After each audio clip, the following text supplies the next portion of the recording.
Assalamualaikum warahmatullahi wabarakatuh. Nama saya Hulisatul Makfiroh, NIM E 2018-2258 dari kelompok 2, ingin melanjutkan presentasi dari teman saya. Yang ketiga yaitu perencanaan strategis unit bisnis. A. Misi bisnis. Setiap unit bisnis harus mendefinisikan misi spesifiknya di dalam misi perusahaan yang lebih luas. Yang B yaitu analisis SWOT. Keseluruhan evaluasi tentang kekuatan, kelemahan, peluang, dan ancaman perusahaan disebut dengan analisis SWOT. Analisis SWOT merupakan cara untuk mengamati lingkungan pemasaran eksternal dan internal. Yang C yaitu menciptakan pemasaran inovatif. Pemasaran yang baik adalah seni menemukan, mengembangkan, dan menghasilkan laba dari peluang-peluang ini.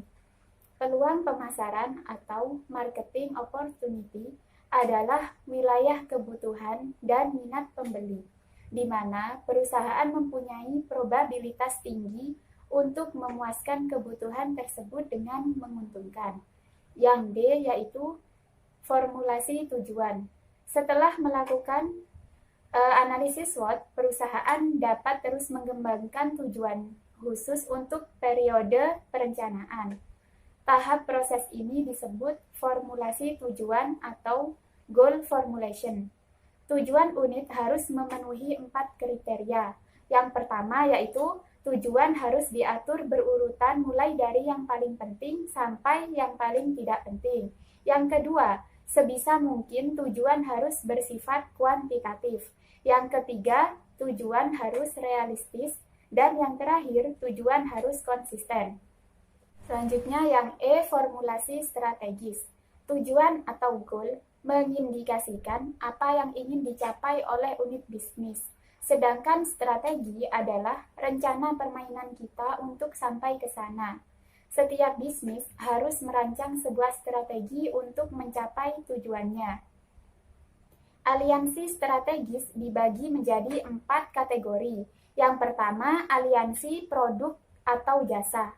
Yang kedua, aliansi promosional. Yang ketiga, aliansi logistik. Dan yang keempat, kolaborasi penetapan harga.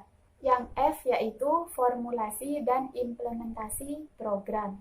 Setelah perusahaan memformulasikan program pemasaran, orang-orang pemasaran harus memperkirakan biayanya. Akuntansi kalkulasi biaya berdasarkan aktivitas dapat membantu menentukan apakah setiap program pemasaran akan menghasilkan hasil yang cukup sepadan dengan biaya yang telah dikeluarkan. Selanjutnya yang terakhir yaitu umpan balik dan kendali.